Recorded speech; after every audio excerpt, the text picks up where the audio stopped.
My name's Tom Dyer and today I'm making for you the best Aperol Spritz in the world. Spring is here, so it's time for some refreshing cocktails. So not only is the Aperol Spritz going to be on this video, but we've also got the Italicus Spritz as well. Let's get started. All right, let's get cracker-lacking with some Aperol Spritz action.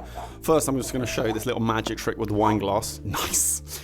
Now, Aperol Spritz, classic cocktail. If you haven't had one before, I don't know where you've been, but it's really simple to make, and we're not going to do anything fancy this. I'm just going to show you how to make the best Aperol Spritz in the world, and for that, you do need Aperol, surprisingly, which is 50 milliliters, or a double shot or 2 ounces. Then you need some Prosecco. If you don't have that, you can use champagne or sparkling wine. That's totally fine, but don't tell anyone I said that.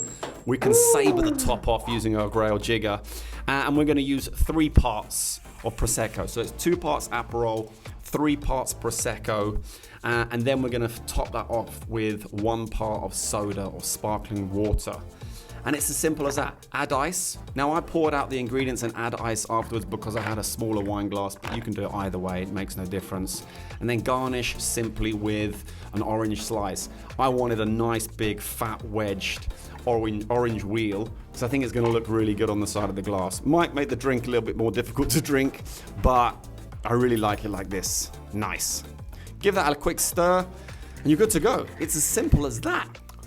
If you're liking the video so far, don't forget to hit that like button, subscribe, and click that bell for notifications.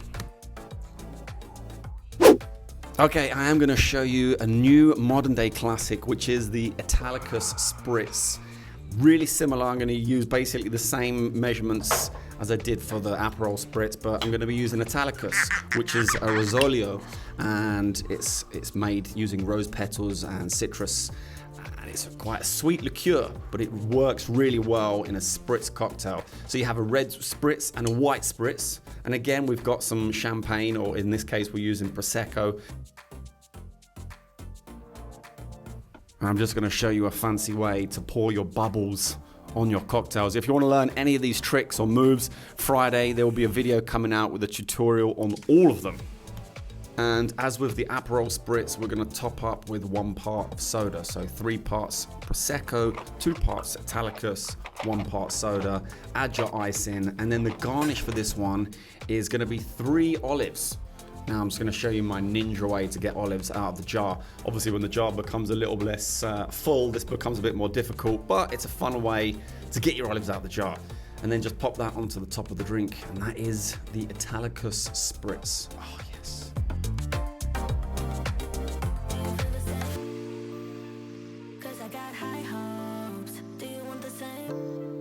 Time for the tasting. We have the classic, awesome Aperol Spritz right here, and we have the new classic Italicus Spritz. And I've never tried this one before. This is actually the first time I've ever made one. Aperol Spritzes, I've had several, and they are delicious. So the Aperol Spritz comes from northern Italy, the sort of Venice area. And one year I was very lucky enough to be in a town called Jesolo, sorry about my pronunciation, at a place called Caponina Beach. And it was Aperol Spritz crazy. Like, we went there before they opened, and they were preparing for the rush hour. They must have had 1,000 bottles of Aperol, and they were preparing and pre-batching their spritz, because come the sunset, when the place opened, it was packed full of about 500 people, 90% of which were drinking Aperol Spritz, including myself, of which I had hooked to my bag 2 jugs of Aperol Spritz with straws, and I was happily topping up other people's as well. What does it taste like? Well, if you've never had an Aperol Spritz, where have you been? It's bittersweet, but probably more sweet than bitter. And I use the ratios 3-to-1, which was 3 parts Prosecco, 2 parts Aperol, 1 part soda. Aperol do actually suggest 3 parts Aperol, 3 parts Prosecco, 1 part soda. But when I've had it like that, I find it can be a bit too sweet. I think they're just trying to sell more Aperol, but that's between me and you. Shh. It's a delicious cocktail, and it's one which I am going to finish after the shooting, because many people have asked me what happens to all the cocktails. Well, I drink them. Not all the time, but in this case, this one is going to be Drank or drunk? Let me know. Let's move on to the Italicus Spritz, which I didn't give a stir because I've got these olives right here. Olives on a stick, oh yes. Olives, can't go wrong.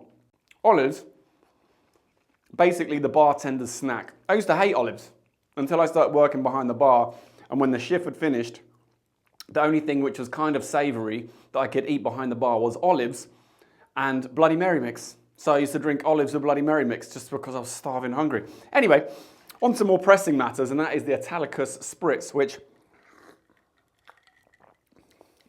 ooh, it's actually very, very good. So, I find it sweeter than the Aperol Spritz, but delightfully refreshing. Lingers in your mouth a lot. Like, it's not going away. It's there forever, basically. It's also has a bitter edge to it. Maybe that's from the Prosecco, I'm not sure. You've got these citrus notes coming through. Can't quite place it, but probably grapefruit, orange, that kind of flavor. There's this kind of dryness to it. So you've got this, it's super sweet, but there's this dryness that I'm enjoying. The olives pair super well with it. I was going to use a citrus of some sort, but I think the olives really balance out that sweetness that you get. My preference is going from the Aperol Spritz to the Italicus Spritz very slowly. So I just want to read this to you very quickly. Italicus Rosolio di Bergamotto is based on an original recipe from the 1850s, well known in Italy at that time as aperitivo di corte, the drink of kings. I'm really sorry for my Italian accent. If anyone is Italian watching, I do apologize. Let me just read this one to you. Since its creation, Aperol has been the quintessential Italian aperitif. Its unique secret recipe has remained unchanged throughout the years. Aperol is the irreplaceable ingredient for preparation of the original Aperol Spritz. Well, I mean, kind of obviously, it's called the Aperol Spritz. So if you put Campari in there, then that would be a Campari Spritz. Sorry if that offends anyone. Two fantastically good spring cocktails. The Aperol Spritz, the Italicus Spritz, classics in their own right. Well, that's a modern classic. That's a less modern classic. Super easy to make. Super simple to put together. And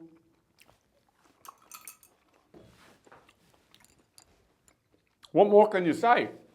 Those of you who have been subscribers for some time see me sort of twist up classic cocktails, but in this case I didn't want to. I just wanted to make good, decent Spritz, Aperol Spritz, Italicus Spritz cocktails so that we could really do a good taste comparison test. And yes, I'm gonna go and drink these now. And I thank you very much for watching. But before I go, I do want to say a massive thank you to all these legends right here. They are supporting me over on Patreon, where I do post more content. I have my 3-minute Thursdays, which is Flair bartending moves to learn in 3 minutes on Thursdays. 3-minute Thursdays, you got it. Plus a lot more content is happening over there. I'm going to be doing giveaways for my patrons only. So there's very, very few of them. Plus I'm going to be doing giveaways for my patrons only, so you have a much higher chance of winning if you are subscribed as a patron. There's going to be some live stream sessions coming as well. And plus, if you want to ask me any questions, you have personal contact with me through the Patreon platform. So there is a link down below if you want to check that one out. But a massive thank you to all you guys. I really, really, really do appreciate it. You don't understand how much it really motivates me and helps me push to make these videos. Right, let's pick those 3 winners from last week's video. Thank you to each and every person who did drop a comment down below. But the 3 winners are going to be Josh Ralph. Thank you very much, Josh. Second spoon is going to, oh wow, Ensjutis hashtag Bars Capet. Sorry for pronunciation. And the third spoon is heading over to Dylan Miones. Thank you very much to you 3. There is an email in the description. Get in touch and we'll get those spoons sent to you. And once again, thank you to each and every person that took part. Right, without further ado, I'm gonna go and finish off these cocktails. I hope you enjoyed the video. If you did, don't forget to hit that like button. I'd really, really appreciate it. Don't forget to subscribe. And until next week, I'll see you then. Hopefully not a bit too drunk.